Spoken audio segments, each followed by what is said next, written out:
Invite the panelists to come on down, and where do we have one Timothy Gould, who I'm about to introduce? He might be using the restroom, so that makes perfect sense. So go ahead. Each of you will have a microphone. So here's what we're going to do. We're going to have each of the panelists. Once Tim is back, he's going to introduce the panelists. Each panelist will have about 5 minutes to comment on the film, raise some questions, and then we're going to have a Q&A. At 6:30, we're going to have to exit the theater, but there's a nice bar lounge here that we can kind of take the conversation into. Well, I guess since I have the microphone and I have no speakers, let me just say, how many of you are familiar with the work of Stanley Cavell? I gather that many of you are from the APA, and then of course those of you who are would. But Stanley Cavell, clearly one of the greatest American philosophers, I think, of the last century, wrote a lot on philosophy of literature, and I think did a great deal to kind of normalize the philosophical investigation or of film, or using film as a way of thinking through certain philosophical issues. If you're interested in what he has to say about this particular film, I'm sure some of the panelists will be talking about it, but here we go. The great Timothy Gould. But you might check out his book, The Pursuits of Happiness, which deals with the Hollywood's comedies of remarriage, which for Cavell, if I'm not mistaken, represented something of a genre. So anyway, so here is my colleague, emeritus professor from MSU Denver, Timothy Gould, author of Hearing Things, Voice and Method in the Writings of Stanley Cavell. Tim was a good friend for many years, decades in fact, and a student of Stanley's at Harvard. So he will say a few opening remarks about the film. And Richard, and anyone who's on the panel, please come and take a seat here. I'll let you gather your stuff. I'm going to reverse. I'm going to have you use the mic. Can you use the microphone? Okay, good deal.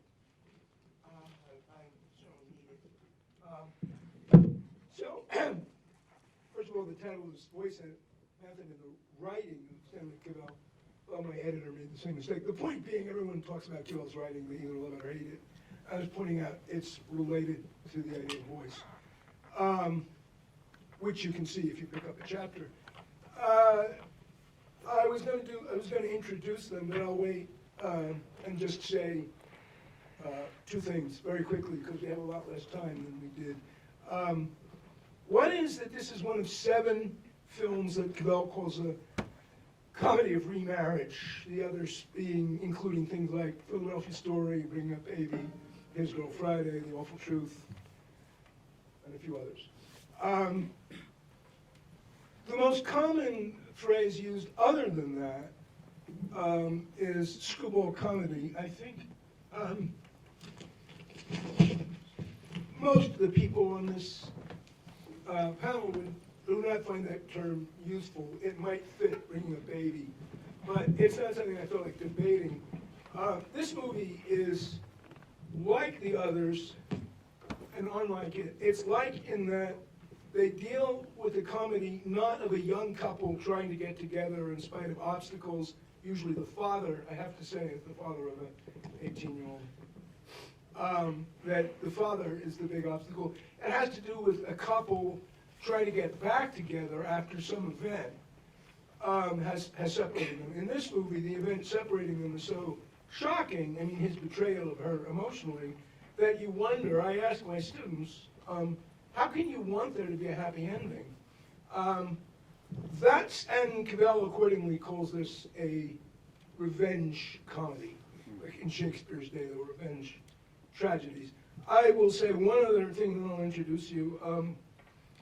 I was having lunch with Stanley and a woman friend of mine, and she said to Stanley about the famous scene on the train where she unleashes every possible weapon of humiliation. But my friend, whom I later married, said, have you considered that she's stalling? And I thought that out partly because Cavell said of that it showed the makings of a common enterprise that in the right spirit, anybody could see something new about the film that fit in. And in fact, he uses that later. So that's my last thing. I'll quickly introduce you and remind you that we have less time than we thought we did. Callum Mackay in the middle is a professor of philosophy at Bard College, Berlin. He is the author of a book forthcoming from Cambridge University Press, and is recently, we found out last night, working on origins of comedy and fiction in French literature as related to remarriage. Richard Eldridge is the author of 5 or 6 books by now, but anyway, a lot. And the book that had just come out on Werner Herzog, to show that Cavell students are not all wedded to Cavell's titles. Although Richard did not, in fact, study with Cavell, he studied with me roughly the time that Richard Nixon was resigning, I think. So a while back. It's not, whatever it is, he learned a lot, and his influence shows that you can be influenced without simply being a disciple. The other, Michael Fisher is the author of one of the very first pioneering books about Cavell called Stanley Cavell and Literary Skepticism, which, among other things, was the first book to situate Cavell in relation to developments in French thought, like what is called deconstruction. I think one of maybe 2 books that's even tried to do that.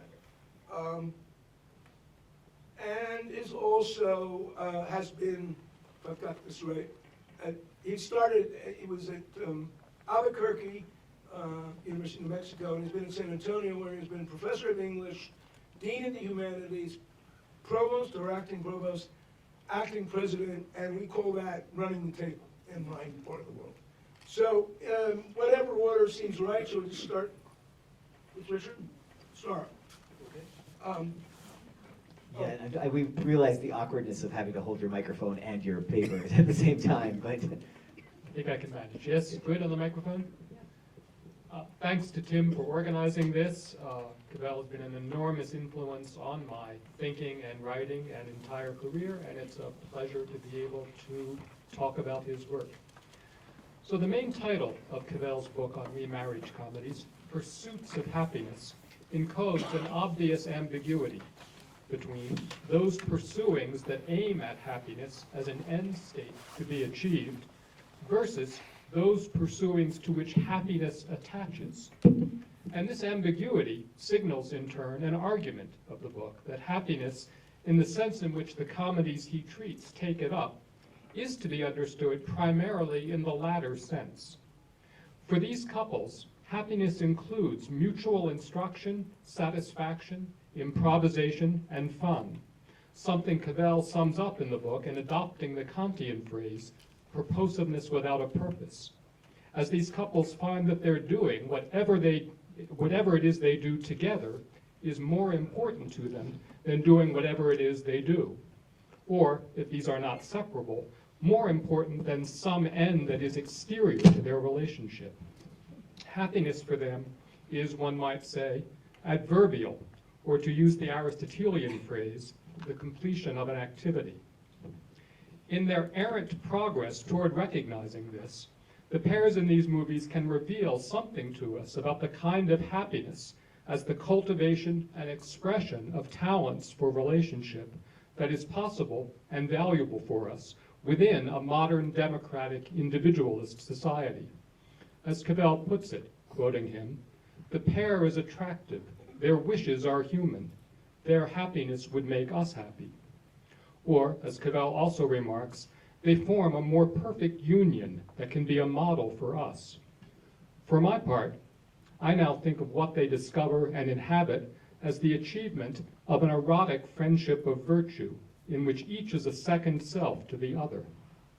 The path toward all this is, necessarily, errant, involving abandoning instrumental reasoning, being stunned, falling down, and just generally not in control of what one is doing or why. In The Lady Eve in particular, the fact that the path to this achievement inherently involves errancy and a lot of falling down, and then despite resistances in oneself, having to recognize, accept, and endorse what has happened to one, is highlighted in Jean's remark toward the very end. Why, you really haven't the right to drag me off like this, Hopsy. Why didn't you take me in your arms that day? Why did you let me go? Why did we have to go through all this nonsense? Here, the suggestion is, surely, that there is no other way to learn what has to be learned. Curiously, among the 7 comedies Cavell treats, the Lady Eve is the one with the least fast-talk interplay between the principal pair. Jean gets almost all the witty lines, while Charles remains the gorgeous, helpless, helplessly sincere, yet also stiffly conventional ingenue. The effect of this is to highlight the bodily sexuality of these figures more than in the other films, as if to compensate for the relative lack of banter. How then to get from mutual erotic attraction, what the movie calls their awful yen for each other, to accomplished grown-up sexuality is then the big problem. I will just end now by posing a few questions, not to be answered right now, but for us all to think about, that bear on this, on how they get there. First question is, why does Charles, Hopsy, not trust or believe or listen to Jean when her identity is first revealed to him on the ship in the photograph given to him by the purser? In particular, what does he trust more than he trusts Jean at that point?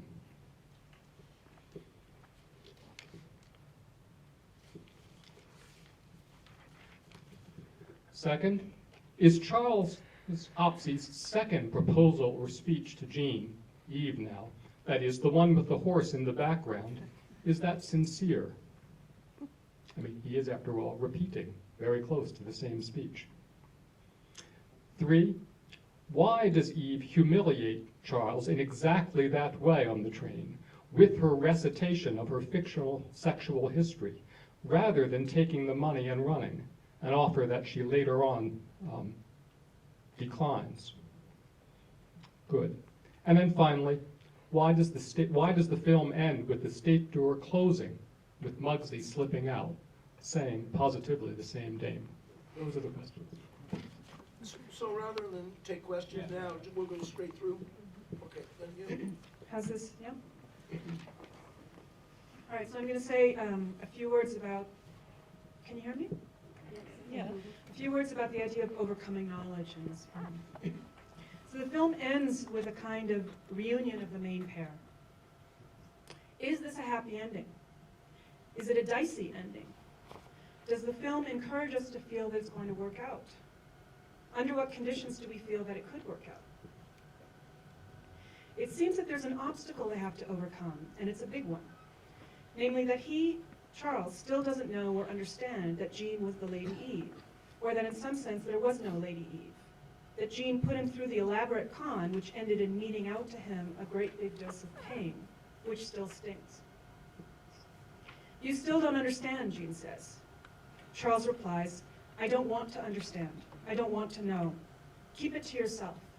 We'll work it out somehow. What does this mean? What is the spirit in which he says this? It seems like he's expressing the willingness or the wish to forego knowledge for something else. Is this a sound, a promising basis for a remarriage? I think that our feeling about the ending turns on how we imagine this foregoing of knowledge. If we understand Charles to be talking about foregoing knowledge for ignorance, saying that love is and should be blind, should close its eyes to ugly or messy truths, we will be uneasy. But that isn't what Charles is saying. After all, what he says is, keep it to yourself. We'll work it out somehow. He's talking about foregoing knowledge for trust and a willingness to improvise a future together. Whatever it is, he's saying, we don't have to go back over it, but that doesn't mean we must pretend nothing happened. We will work through it somehow, whatever it is. I don't know how, but trust that we'll find a way, or I'm willing to risk doing so with you. Further, I hear his words as saying that it's knowledge of a certain kind, or knowledge conceived in a certain way that he wants to forego? Knowledge of what kind? How conceived? In various ways, the film signals the danger of siding with certain sorts of or ideas of knowledge. Most obviously, Charles's investment, Hopsey's investment in naturalistic inquiry seems to be a flight from or sublimation of social and erotic life. What indirectly confirms this is the fact that he is not, say, a theoretical physicist or mathematician. His chosen vocation retains a connection with what he is seeking to avoid, or better, to control and redirect. That's how flight or sublimation works. Then there's his acceptance without question or reflection of the fact that the caption on the back of the photograph that Muggsy gives him declares that they're all card charts. He cedes authority to the caption rather than to what his heart says. The kind of knowledge that we have in view here, the kind Charles at the end wants to forego, I'm suggesting, and that his reunion with Jean seems to depend on his learning to forego, is aligned with a certain picture of the academic, of decisive evidence and the like. This raises a question, or an issue, by the way, about the very thing that we're undertaking here. If we are scholars trying to talk about this film, then our confidence in the film depends on our feeling that it doesn't say that we're doomed as scholars to think and to talk about it in a way, in ways that are distortions. To put it this way, that it's knowledge of a certain kind that Charles wants to forego, is to make room for knowledge of a different kind. Charles is recognizing the importance of a different kind of knowledge, the kind he already had at the beginning, and has had in some sense all along, and still has now at the end, the kind of knowledge that his body betrays. Think of all that falling over to which he's prone in her presence, whether as Jean or as the Lady Eve. This is the knowledge that he wants to be with this woman. What, after all, is it that in this final scene Charles doesn't know? That the Lady Eve was Jean, after all? Well, in a way he knew that all along. In a way he recognized her. The way in which he knew and recognized her was manifest in his falling over and the repetition of his declaration of love. He did know, although he also didn't accept his knowledge as knowledge.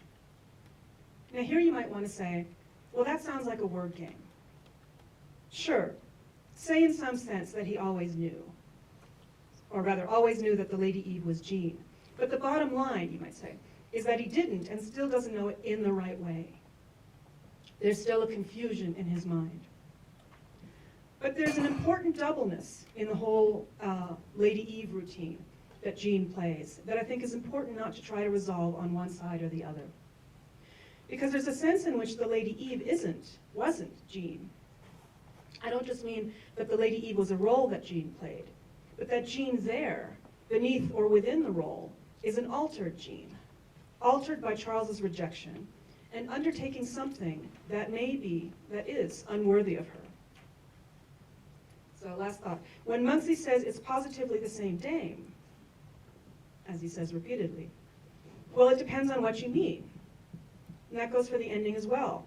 The transformation that she's undergone means that at that point, she's not really positively the same dame, though of course in a sense she is. So I approached this film through a comment that Cavell makes in Pursuits of Happiness, that namely that the comedies of remarriage constitute what he calls the inner agenda of a culture, and that accordingly these films, he says, have national importance. So now to Cavell's credit, I'm sure that he realized that those claims, those ambitious claims for these movies, would strike many of his readers as outlandish and maybe even ridiculous, because after all, these movies are about marriages. And a marriage is a very personal relationship. If there ever is such a intensely personal relationship, it has to be marriage.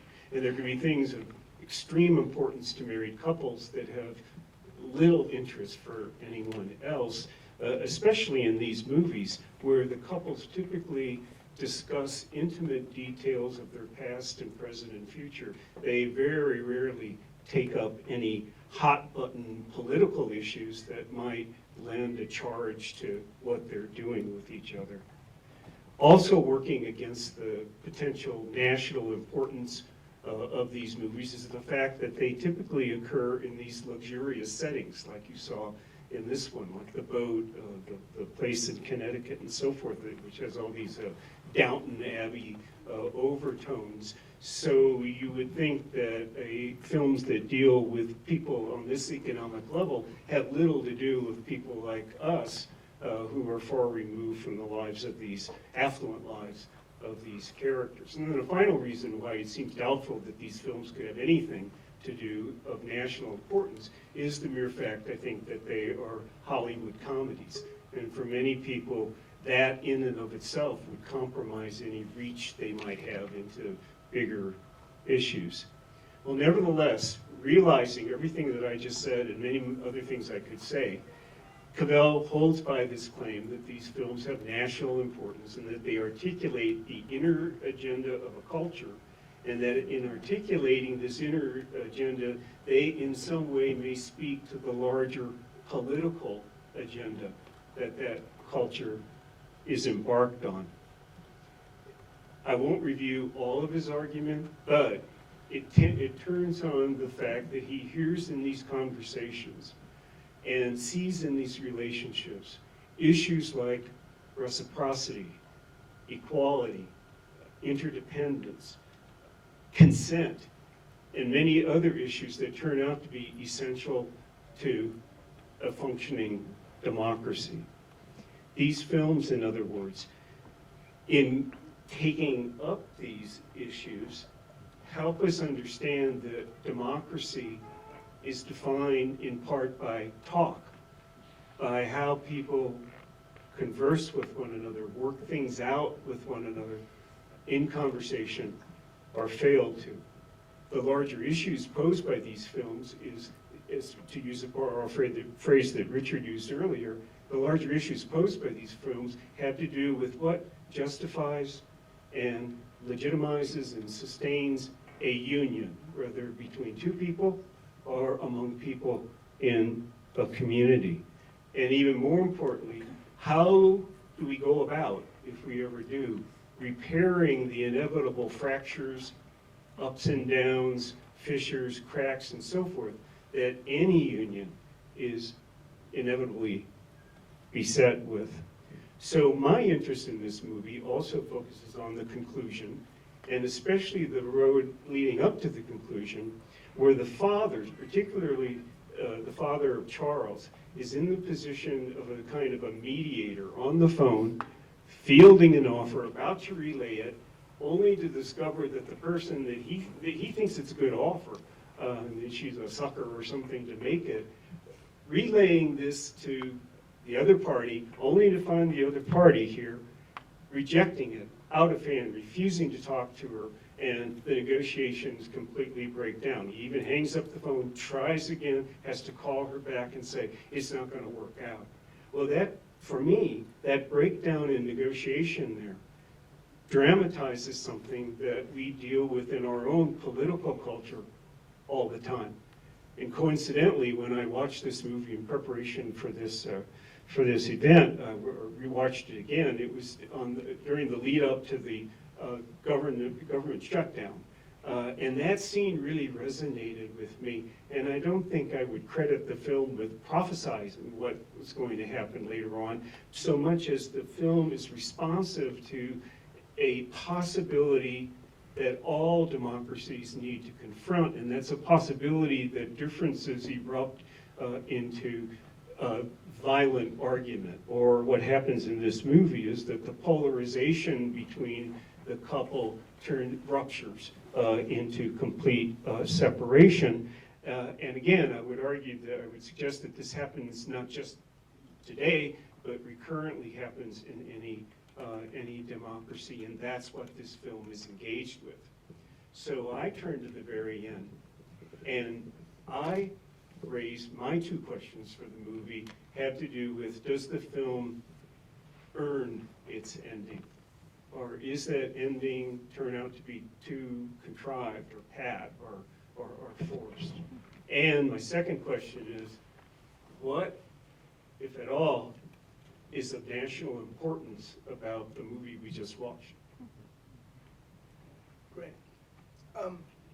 You don't need me to figure out that you have questions, but I just want to remind you that each of these panelists and me at the beginning have raised the question, what kind of story is this that you end up wanting there to be a happy ending? That you want them, after what they've done to each other, you want them to sort it all out. Because we do, or anyway, we do. We four do, I think. I did again. But I'm just saying, there is a question that anyone watching this might come to ask. That normally in comedy, we want there to be a happy ending. Why this one? So, anybody? Yeah, I'm gonna run the microphone around, not to, I was gonna say it, and I don't want that to be intimidating, but of course, this gentleman here, Pear, former student, is not intimidated by anything, not even a microphone. Yeah, so this is something I think related to a couple of guys' points is I noticed some Henry Fonda's character, Fosse, sorry, I'm terrible with names, at 2 times posits 2 different theories of identity. First theory of identity posits is in the speech, love declaring speech, about transcendently, the identity is thoroughly continuous, that's from any point you can see any previous point in a person's identity. And then in the train scene, right, he basically says he has a discontinuous theory of identity. He says, oh, that was you were 16, you're a thoroughly different person. So the question the movie posits, which theory of identity do you build relationships on? Which I yet to really figure out by I think the simple answer is neither one. In both of those scenes, he's making some kind of awful mistake. In the first one, he is, just as you say, has a kind of fiction that they are who they are, have been that forever, and as a result somehow belong together. But that's a very objectifying stance, and he's occupying that objectifying stance as a kind of spectator on these fixities, not taking responsibility for his attractions, for their improvisation, or anything else. So it can't be that one. But the second one, that, well, we're just different, that's also in a kind of an evasion, right? The trick is to, as I think Cavell was suggesting, to acknowledge erotic attractions, put your trust in them and in the selves that you discover each other to be in the mutuality. In the Aristotle line I gave, that they are erotic friends of virtue, where Aristotle thinks of the friendship of virtue as a second self. What he means, and this is what I think Michael is picking up on, they talk out things together so as to make meaning in ways they had not anticipated, not as consumers, not as spectators, not instrumentally, but in and through how they talk out with one another what to do. And what they have to do is learn to trust that and trust the selves that emerge in the course of that process. And that's not easy to do. I would just, I would just add another key term that moves them forward in addition to trust is obviously forgiveness. And any path forward that they find is bound up intimately with forgiveness. And I would say that the way they achieve that forgiveness is left up in the air, but it's certainly not achieved by his lecturing to her about the importance of forgiveness. The horse that keeps nuzzling him and interrupting that lecture reminds me of some of my more critical students. You know, it doesn't let him get away with it, and that's not going to work out. That's much too simple a way to go ahead. I feel somehow more sympathetic than Richard does about the vision of we were children once, we go back forever. Which also struck me on this viewing, it struck me that the way he describes that vision, which he repeats to the Lady Jean in the guise of the Lady Eve, but it struck me that he describes that vision the way you would describe a movie, right? The middle distance and then the foreground and so on. Does he? So, yeah, and so it's a little description in a way of what we're watching, And I think that's part of what makes me sympathetic to that little vision, but also what makes me sympathetic to it is the content is a sort of, it's a kind of idea of, it's an idea that it fleshes out the idea of trust, right? It's sort of, we were children, we loved each other, we loved each other as children, we held hands at the very beginning. There's nothing you could do or say or grow into or become that I can't accommodate because I was with you from the beginning, something like that. So, just that one thought, and then,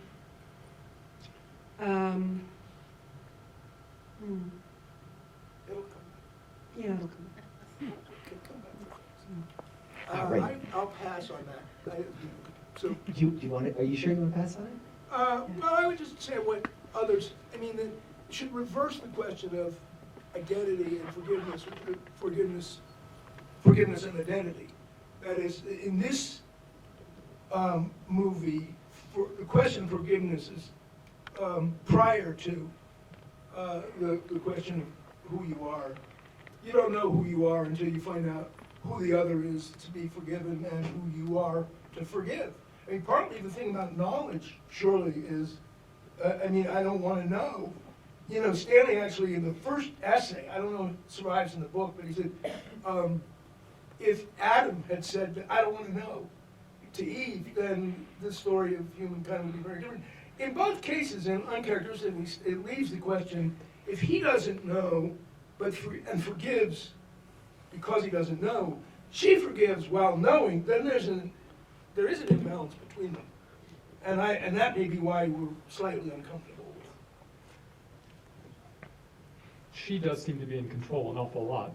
Cavell focuses on the opening scene on the ship, where she seems holding the mirror to be acting as a movie director. Right. And she, certainly in the initial scenes, is in control of what's going on between them, and then in control again in being the Lady Eve. But I think that what she finds out is that that control is not what she wants. When she's ejected him by telling him the story on the train, it turns out that she had been more bound up with him than she had realized. What she does not want is to control him. I think I buy the point that there's something here in the fact of the story of childhood, that she's calling forth from him something, but it also strikes me as a kind of canned line, a conventionalized conception of romance, where he thinks he's in control of how the script should go. So it could be both. I mean, I'm not sure.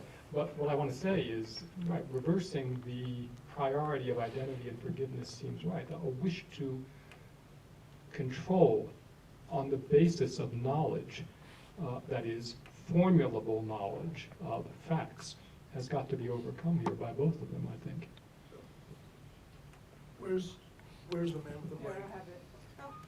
I have it. Well, two related points, but I guess I was going to ask a question about something I found a little disappointing in the film. I don't know if you, other people in the audience, felt this, but I kept on waiting for that snake to come back. I thought that was going to have more of play more of a role, you know, or I thought maybe when she was Eve, it would come back and she would scream, and then he would recognize her from the story. It would play more of a role, but the snake theme kind of disappeared. Although obviously it's there to make us think of, and the apple at the beginning, and the Eve to make us think of the story from the Bible, and you guys have now been talking about that. When you said that, Caitlin, that they knew each other from the beginning, so there's something about them being the original man and woman. But I don't know, so if you could speak to the snake, did I miss something, and the Adam and Eve story. I forgot at the beginning, because of time, I never said anything about who Preston Sturges was, and I want to say in answer to this, he's a genius that we overlook at our peril, but he does do things like Woody Allen. He's a little bit sloppy sometimes. And I think, I've never noticed this, but this was the first of a series of 7 movies that he made in 5 years, and he never made more than 7. So it was like, unbelievable, and he wrote some scripts and stuff like that. But no, I think that's a very interesting point, and I except for saying, you know, Homer nods, I don't know what else. There is no more snake, right? Emma. That's the name of the snake. Her name's Emma. Oh, I'm sorry. Emma. Yeah, Emma. I think it's sort of actually picking up on something that we just talked about a second ago. So I also, and I promise this connects, but I also feel about the forgiveness. So I think there's a constant play in this film between with doubles, obviously. But what I have in mind is that things can be meant two different ways, and it's not clear what makes the difference. And so my thought initially was that the forgiveness speech on the train, also that Charles gives, in some ways I actually find it moving and actually somewhat magnificent. And of course, in some ways, it's ridiculous and ludicrous, and it's sort of that it can go both ways, and not clear what the difference. Does the difference have whether it's magnificent or ridiculous? Maybe that's not resolvable. Does it have to do with the intention behind it? So similarly, the story of the child being, we met as children or something like that. That vision, that fantasy. It can be hackneyed, but it can also be kind of beautiful and just the thing for a courtship. And maybe the whole thing about, one of the whole things about romances is that one comes up with words that sort of walk that line between the magnificent and the ridiculous, and they kind of fall unpredictably on either side. But the snake, so the snake is, in a way, the snake is like a huge, it's in a way a big dirty joke, right? A really kind of obvious dirty joke. I was afraid of the snake. I dreamt about the snake. Are snakes necessary? And so on, right? And so you're kind of invited to. It's kind of maybe just a quick, cheap joke, a gag, right? But then I'm wondering whether we're invited also to. Well, I don't know. I'm wondering. I'm trying to put it sort of in the orbit of this idea of kind of doubleness, and whether something's light and playful, or whether it's actually more serious and meaningful. Well, we've got another question, but I wanted to throw in. Maybe not everybody knows the joke about the book, Are Snakes Necessary? Some of you are 40 years younger than me and stuff. James Thurber, who was 40 years older than me, had written a book called Is Sex Necessary? And it was daring, and it was the New Yorker, and it was funny, and that's what that book is doing there right then. So her point is exactly on. I would say more, but we do have people asking questions. Hi, Catalin. Long time no see. Alyssa. And your remarks have been very stimulating to me about doubleness. Earlier on in the film, she talks about her ideal and his ideal. They were talking about their ideal for the other person, their romantic ideal. But I think a theme in the film is the ideal up to which one wants to live. And the speech about forgiveness brings out actually an aspect of his character, that he has an ideal for himself of a kind of virtue that he wants to live up to. And I think what you referred to as magnificence in that speech, I responded to as well. I found that very endearing, and I think that she probably did too. And here he was speaking explicitly of an ideal, in a way, that he wants to live up to. She actually, I think, came to self-awareness. She thought she wasn't the person that it turns out she was.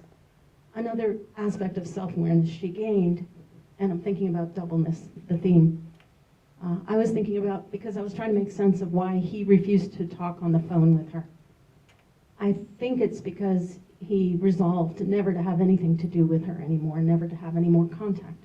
And I think that led her to realize she wanted the contact. I think perhaps up until then she wanted revenge. She wanted him to understand how much he had hurt her. And I think she came to realize that. She wanted his understanding, his gaze, his company. She wanted to be with him. And early in the film, when she told her father she had really fallen in love, she was starting to become that independent self. She went back and forth, and then in the end, she went ahead with her better self. And so that's another theme about doubleness. I noticed watching it this time that when she is shot from inside the train, having just seen him fall in the mud outside the train, that shot is held a little bit from her point of view, and she pulls the shade down very slowly. There's regret already right Yes. at that point. And I think we're getting a story in both cases, roughly, of you don't know what you've lost till it's gone. I mean, that seems to put it crudely. One of the things I've been wondering about is why is it so fast when they're both on the ship together at the end? She trips him, again, repeating the beginning, and he's right there. He grabs her, and there's this rush down the stairs, backed, interestingly, by the score that's telling us it's okay at the same time. But it's very fast as he rushes with her down the stairs, and she seems altogether willing to go at that point, as though they must already have regretted what they lost and know, but it's very fast at that point. Picking just quickly on what you say, I've put this film at Metro 20 years worth. That scene where she didn't just pull the shade down, she tucks her chin into her shoulder. And it's everywhere else in that movie, the camera's on her side. I mean, even when she's seducing him with her legs, the camera shoots from over the shoulder, which is, politeness in filming a woman seductive, right? I mean, it's not from the feet up.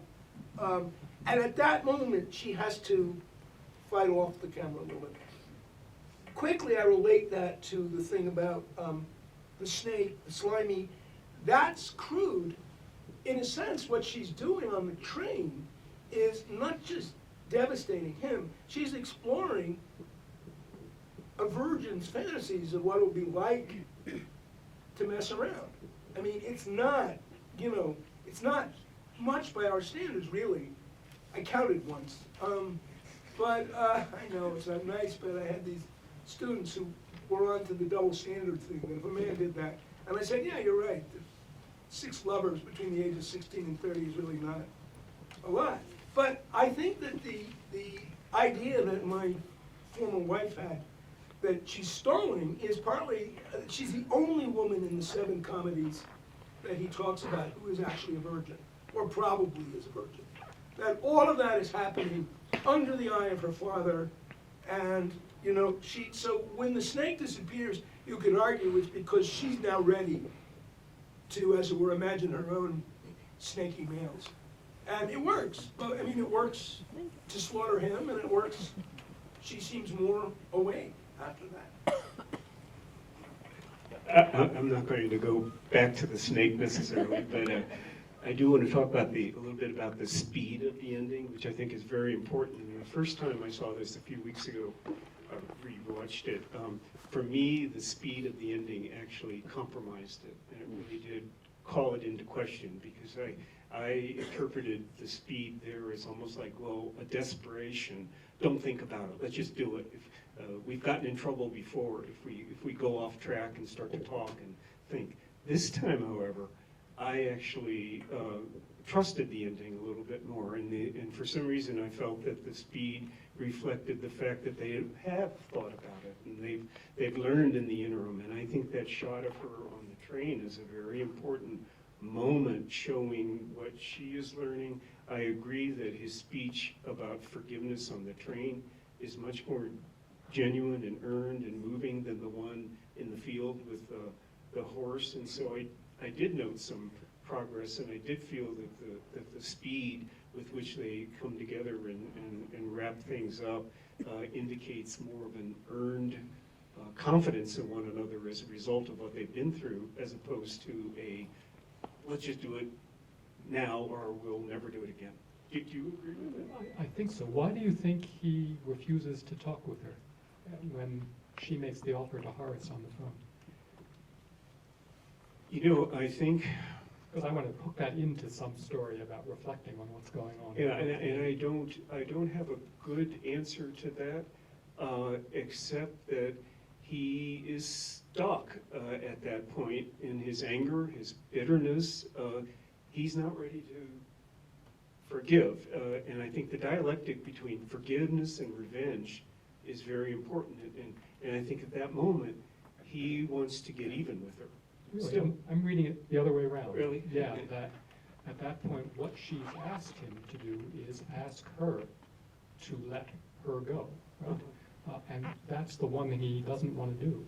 Oh, I It would be read it. so painful for him to do that. He's now aware. So I'm reading some awareness of what he has lost in that refusal. Am I? Oh, go ahead, I'm sorry. We can I'll get one okay, more I'll say question very and then quickly, but both answer. my intuition, the idea, my intuition about that moment, why he doesn't accept the offer, is that he also wants to keep contact in some way. I mean, there's a tie. This means that there's a tie between them, that he doesn't go and ask her to release him. If it's Stephen, let me get out this one. It's actually based on an argument you and I had 20 years ago, a discussion. The line is not to him, but to his father. I only want him to come here and ask me to be free. And colloquially, it sounds like what you said. I want him, I take it back, it wasn't an argument. Colloquially, it says, I want him to let go of me. But what it is really saying, and I mean, I have to appeal to Cavell because we can't argue it, is I want him to understand that his job is to give me the room to be free. Now, on that reading, it is of national importance. And it is prophecy because very few plays, even in England and France, would have the woman saying, the man's job is to give me the space of human freedom. I do think that's what this movie is about. I mean, you and I might disagree with it. I don't think, well, no, I'm pointing at you, actually.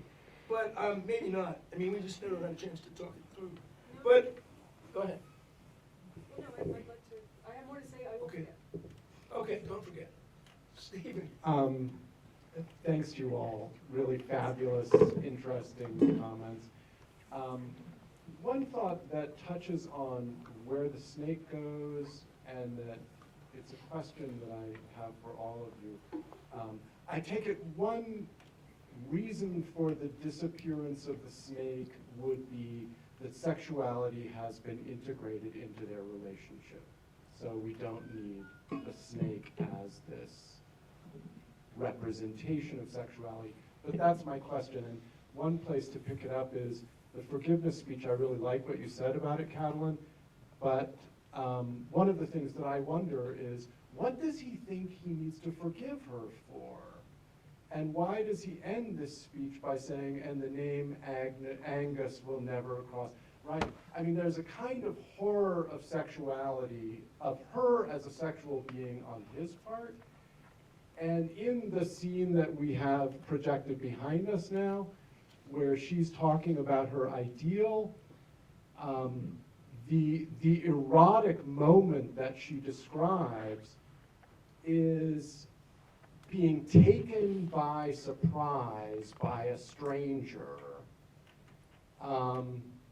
So there seems to be an issue about whether either of them can be intimate with someone with whom they're being sexual. So how to bring sexuality into their relationship.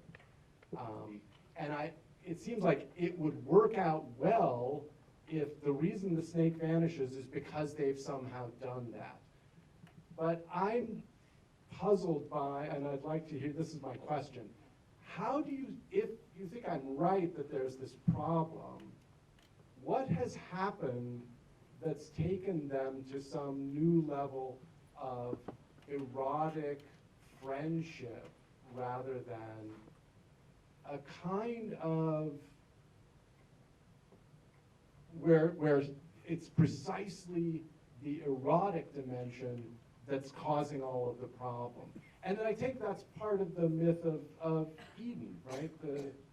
It's sex that causes all the problems. So I'd just like to hear your thoughts about how they, if you see them as getting to a point where they can actually accept one another's sexuality as something that they want, rather than something that's causing problems between them.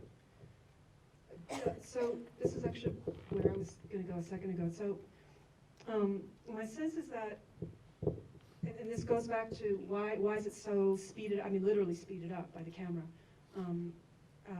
at the end, that sequence.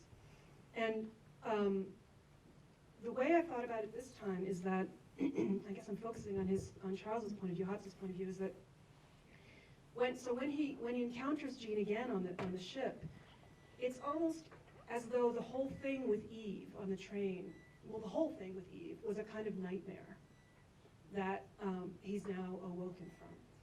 And I think the idea that it's a kind of nightmare, or my sense this time that it feels like a kind of nightmare, kind of picks up on, works in a way because like a nightmare, like a dream, it's sort of, that whole sequence on the train shows something about what was an issue for him all along, even with Jean. And so what is an issue for him on the train is Jean/Eve's erotic experience, her having a sexual past and a sexual self, whereas he is the helpless, naive, innocent. There's some kind of threat, no doubt some kind of complicated threat there. And I take also that train sequence to really bring out, and I think this speaks to the question of why doesn't he listen to her? He's got that photograph, he's got the caption on the back, but why doesn't he at least give her a chance to explain? I think putting these together, it's because what he's really bothered by on the ship, in some subterranean, probably unconscious way, is not the thought that, oh yeah, they were just trying to con me, but something about her power, her experience, that somehow her erotic mastery of him, but also somehow of the world more generally. And so that surfaces in some way in the train. But that also means that he kind of works through it in some partial way, which makes him ready for a kind of overcoming of it. So Cavell points out on that I'm point, actually too. sorry. We have to actually exit the theater, so I want to do something kind of unconventional. This gentleman here has been waiting patiently to get a question. So we're going to end with a question, which is then going to open to dialogue in the lounge right out here, to which everyone is welcome, and we can have one-on-one conversations, et cetera, et cetera. So here's the last 30-second question. It's not really a question, I guess, since we're not going to have time for an answer, but I wanted to go back to the snake and the apple that she drops on his head and the titles in the beginning. It seems to me a lot of this is about knowledge and about role-playing. So I think what happens in the end is they come to see each other as they really are. He doesn't want to know the history of the role-playing anymore. Now they can see through the roles that they both were playing. And it seems to me that this role-playing thing, especially with her, is a major theme of the movie, and it fits in with knowledge of who we are beyond the roles we play. Philosophers never ask questions without answering, but I'm kidding. Okay, well, thank you, everybody. If you enjoyed this event, dfi.org. Thank you, panelists, Tim Gould for helping organize this, and the C Film Center.